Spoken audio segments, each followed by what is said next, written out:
গত পরশুদিন গুরান গেলাম শরবত খাওয়ার লাগি আর কি, বুঝছেন? তাই এই দোকানের শরবত নাকি অনেক মজা। তাই হ্যাঁ, যাইয়ে দেখি একেবারে গরুর রক্তের মতো লাল একেবারে। তাই দোকানদার আবার এই বালতির দেয়া গ্লাসের মধ্যে ডালিয়ে দিয়েছে এই শরবতগুলা। তাই মোর লগে যেটা গেছে হ্যার আবার বেশি খাওয়া লাগবে, হের লিগে বড় একটা গ্লাসের মধ্যে হে এক গ্লাস লইছে।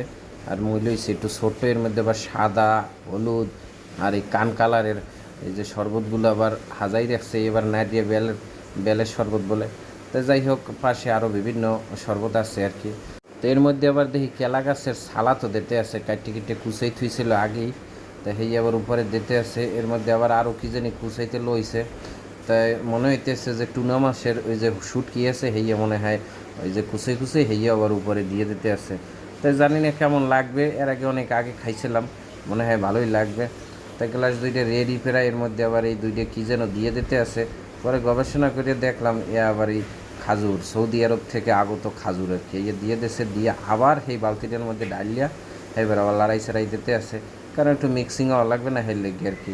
তাই মুই এবার কইলাম আমারে যে একটা ওই যে খাজুর গাছ দিয়ে একটু লড়াই সেরাই দেওয়া যাইতো না, হেলে তো আরও একটু ভালো হইতো আর কি, হলে ভালো মেশছে না আর কি। তারপরে কয় হ্যাঁ লাগবে না, মেশিন নিয়ে এমনিতেই মিশে গেছে আর কি, আপনি খাইয়ে দেখেন।